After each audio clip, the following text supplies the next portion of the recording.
Hello students, welcome on my YouTube channel maths and science classes.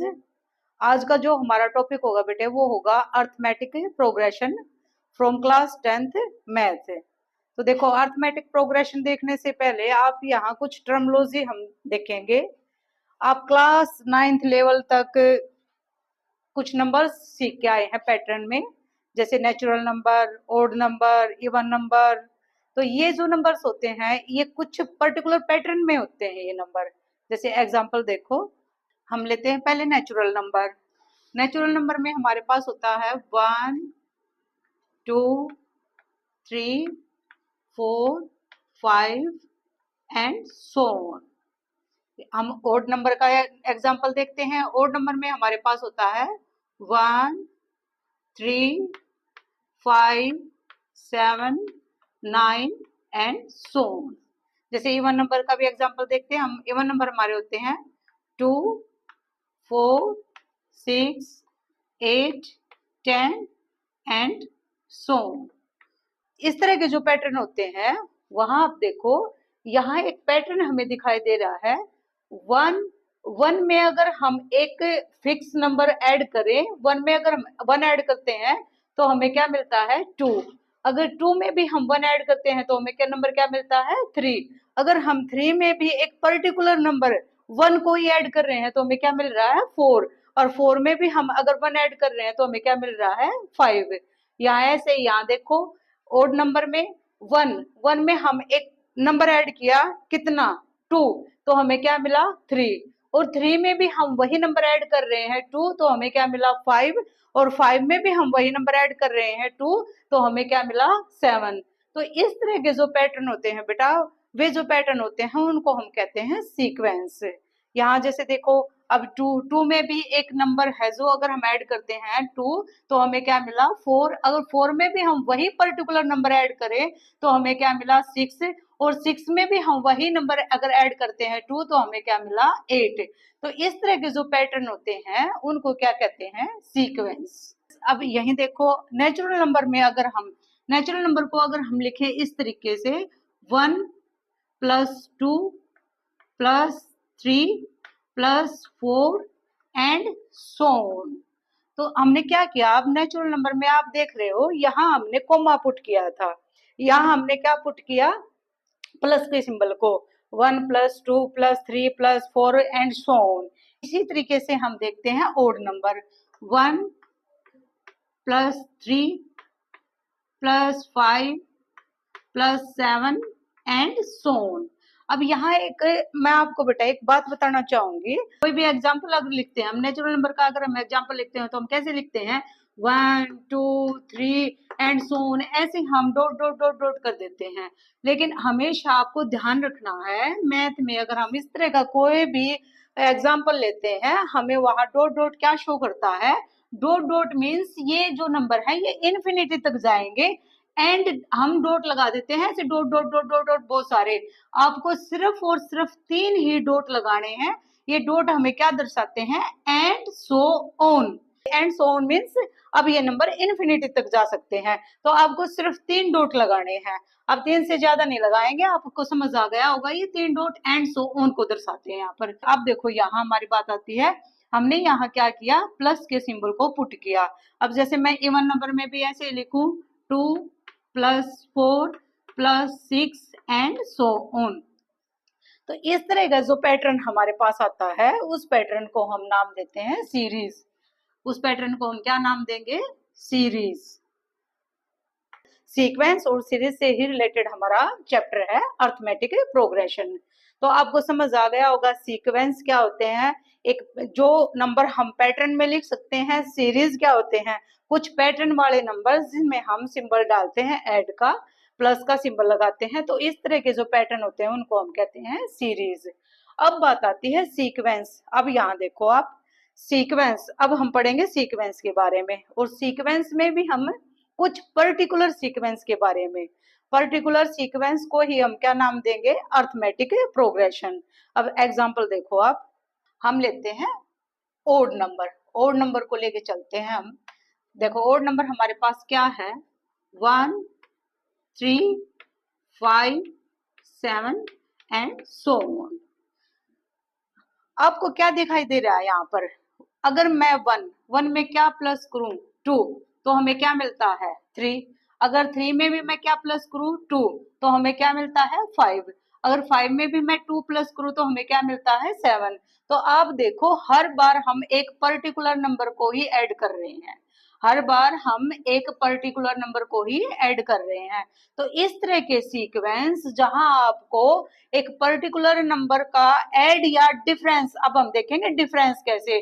तो आपको अगर एक पर्टिकुलर नंबर का डिफरेंस दिखाई दे तो इस तरह के जो सीक्वेंस होते हैं उनको हम बोलते हैं एपी कहते हैं। AP means arithmetic progression. तो ये जो हमारा नंबर है, ये जो सीक्वेंस है, हम कह सकते हैं कि ये एक एपी है, ये एक एपी है। अब ये एक एपी है, उसके लिए हम देखेंगे कुछ कंडीशन होती है जिससे हम पता लगा सकते हैं कि ये जो सीक्वेंस है, ये पैटर्न वाले नंबर है, ये एपी है या नहीं है। जैसे देखो, अभी मैं आपके सामने लिखती हूँ 1, 1 का स्क्वायर एंड 2 का स्क्वायर एंड 3 स्क्वायर एंड 4 का स्क्वायर। अगर आप यहाँ देखोगे तो आपको लगेगा कि ये भी एक पैटर्न के नंबर हैं, ये भी एक सीक्वेंस है। 1, 1 का स्क्वायर, 2, 2 का स्क्वायर, 2 के बाद 3, 3 का स्क्वायर, 3 के बाद 4, 4 का स्क्वायर। बट अगर इनको हम सोल्व करते हैं तो हमें क्या मिलता है? 1 का स्क्वायर इज 1, 2 का स्क्वायर 4 एंड 3 का स्क्वायर 9 एंड 4 का स्क्वायर 16। अब आपको समझ आएगा। अब यहाँ देखो, ये जो है फर्स्ट टर्म, उसको हम नाम देंगे ए। फर्स्ट टर्म को हम क्या नाम देंगे? ए। ए को हम बोलेंगे फर्स्ट टर्म। किसी भी एपी में जो फर्स्ट टर्म होगी उसको हम क्या नाम देंगे? ए। ए मीन्स फर्स्ट टर्म। किसको आप मान लेंगे? T1, इसको आप रखिए T2, इसको रखिए T3 और इसको रखिए T4। जब हम एपी में सम सोल्व करते हैं तो हमें जो रिक्वायरमेंट होती है वो ए एंड डी। डी यहाँ डिनोट करेगा कॉमन डिफरेंस को, कॉमन डिफरेंस, कॉमन डिफरेंस। अब कॉमन डिफरेंस समझो आप। देखो, ये क्या है? T2 और ये T1। T2 means term 2 and term 1। अगर मैं टर्म 2 टर्म क्या हमारे पास? 3 से अगर मैं टर्म 1 को माइनस करूं तो मुझे क्या मिला? 2। अब इसी तरीके से अगर हम T3 हमारे पास क्या है? 5। अगर 5 से मैं टर्म से मैं T2 को माइनस करूं तो हमें क्या मिला? 2। T3 से टर्म 3 से हमने टर्म 2 को माइनस किया तो भी हमें क्या मिला? 2। एंड टर्म 2 से भी हमने टर्म 1 को माइनस किया तो भी हमें आंसर क्या मिला? 2। तो ये जो है, जो डिफरेंस होगा T2 एंड T1 का, उसको हम कहेंगे common difference. Common difference means through out AP आपको एक ही डिफरेंस देखने को मिलेगा। तो इस तरह के जो सीक्वेंस होते हैं जहां आपको कॉमन डिफरेंस दिखाई देता है थ्रू आउट सीक्वेंस, तो इस तरह के सीक्वेंस को हम क्या कहेंगे? Arithmetic progression. तो ये आपको समझ आया।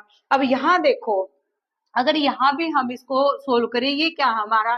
टर्म 1, ये term 2 and term 3 and term 4।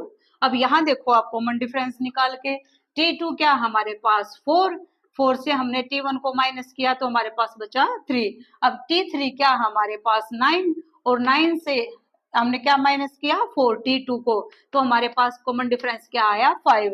तो आप यही देखो, कॉमन डिफरेंस जो वो सेम नहीं है, तो हम क्या कहेंगे? ये सीक्वेंस एक एपी नहीं है। तो आपको समझ आया एपी, किस सीक्वेंस को हम एपी बोल सकते हैं? इस तरह के सीक्वेंस जिस सीक्वेंस में थ्रू आउट आपको कॉमन डिफरेंस सेम मिलेगा, उस तरह के सीक्वेंस को हम एपी कहेंगे। ये भी हमारे पास एक सीक्वेंस था, पर यहाँ हमने देखा कि कॉमन जो डिफरेंस है वो अलग अलग है। तो इस तरह के सीक्वेंस को हमें, ये सीक्वेंस है बट नॉट एन एपी, ये एक एपी नहीं है, अर्थमेटिक प्रोग्रेशन नहीं है। तो आपको डिफरेंस समझ आ गया होगा। अब यहाँ से एक क्वेश्चन बनता है आपके सामने, क्या सभी सीक्वेंस एपी हो सकते हैं? तो आंसर होगा नो। सभी सीक्वेंस एपी नहीं हो सकते। आप ये देखो, ये भी एक सीक्वेंस है, ये भी एक सीक्वेंस है, बट ये एक एपी है, ये एक एपी नहीं है। This is not an arithmetic progression.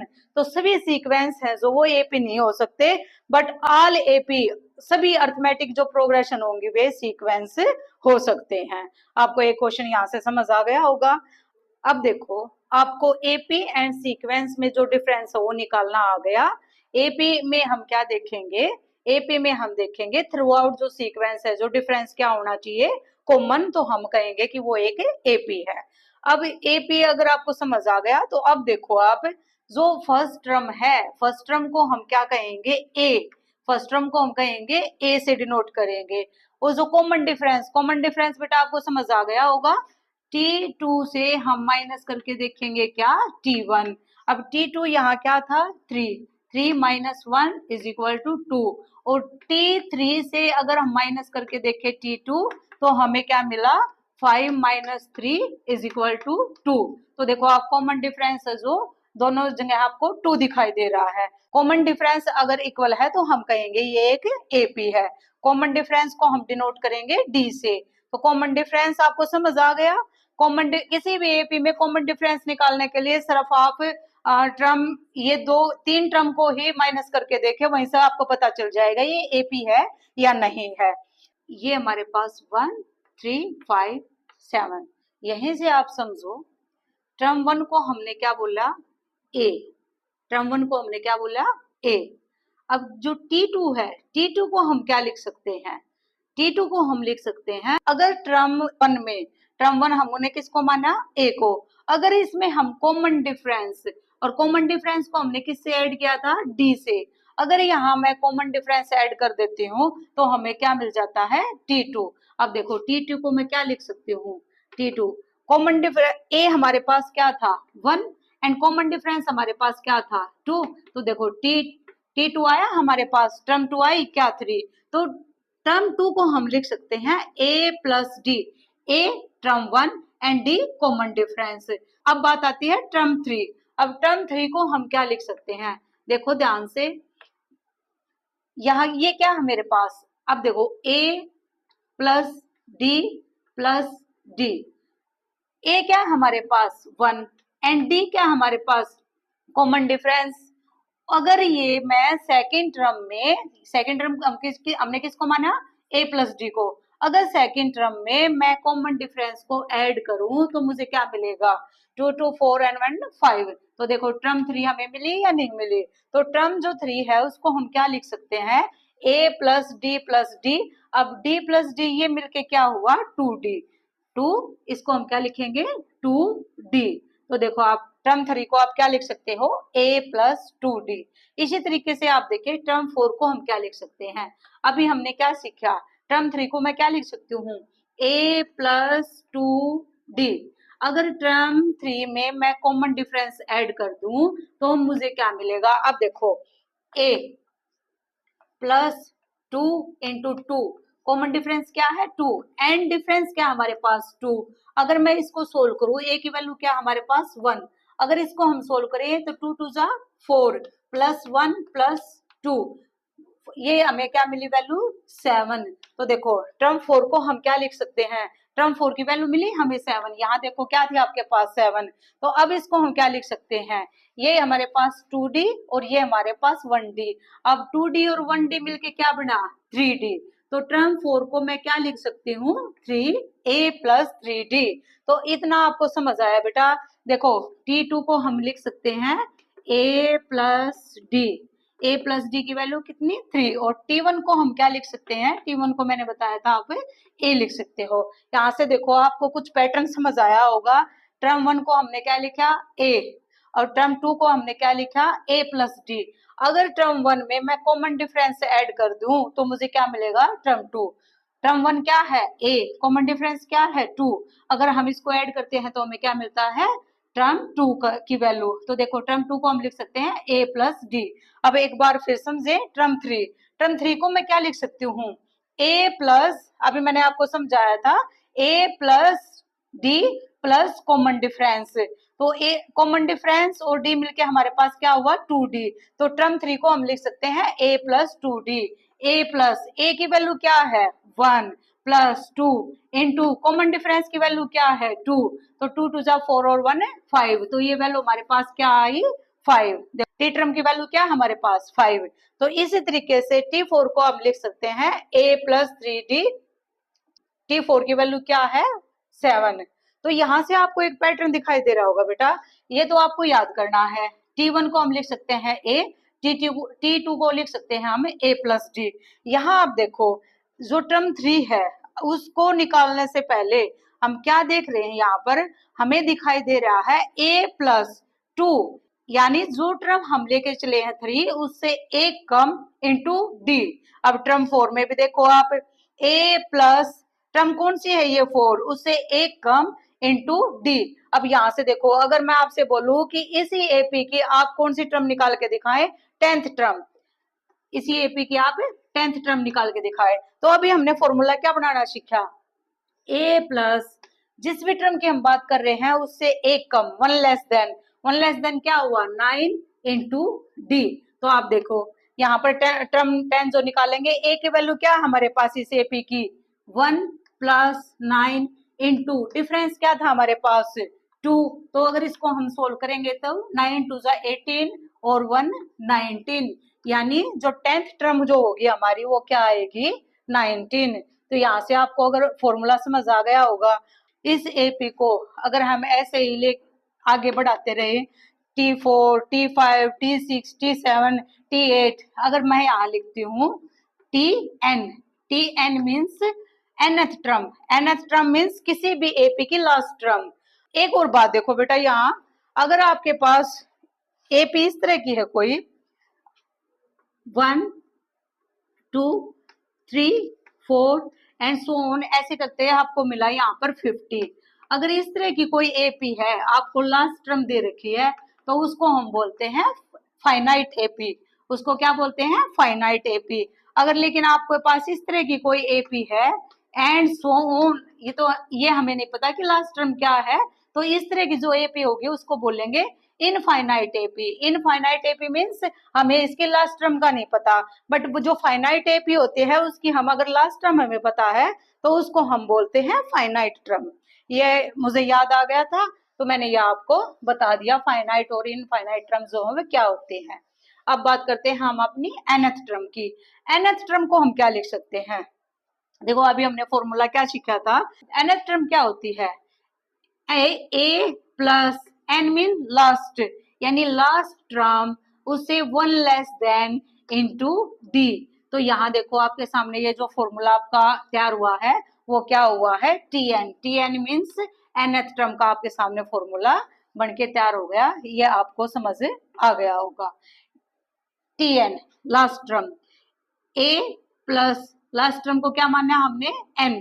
Last term से हम क्या करते हैं, यहाँ हमने देखो क्यों 15 टर्म निकाल रहे थे तो यहाँ हमने क्या लिया 15 से 1 लेस देन 14 और इंटू डी। तो हमने यहाँ पे क्या लिया nth टर्म से 1 लेस देन इंटू डी। तो ये आपका nth टर्म का जो फॉर्मूला है बन के तैयार हुआ। आपको समझ आ गया होगा। अर्थमेटिक प्रोग्रेशन हम किसको कहेंगे, एक बार मैं फिर रिपीट कर देती हूँ। ये कुछ पैटर्न है हमारे पास, इस तरह के जो पैटर्न है उनको हम बोलते हैं सीक्वेंस, और इस तरह के जो पैटर्न होते हैं जहां आपको पैटर्न में प्लस जो सिंबल है वो दिखाई देगा, उस तरह के पैटर्न को हम सीरीज कहते हैं, इस तरह के पैटर्न को हमें सीक्वेंस कहते हैं। अब सीक्वेंस एंड एपी में क्या डिफरेंस है बेटा, वो मैंने आपको बता दिया कि सभी एपी है जो वो सीक्वेंस तो होंगी लेकिन ऑल सीक्वेंस है जो वो एपी नहीं हो सकते। मैंने आपको एग्जांपल देके दिखाया। आई थिंक इतना आपको समझ आ गया होगा। अगर आपको ये समझ आ गया है तो नेक्स्ट वीडियो में हमें इसी चैप्टर की एक्सरसाइज 5.1 हम करेंगे। Thanks for watching this video and like and subscribe my channel. Thank you.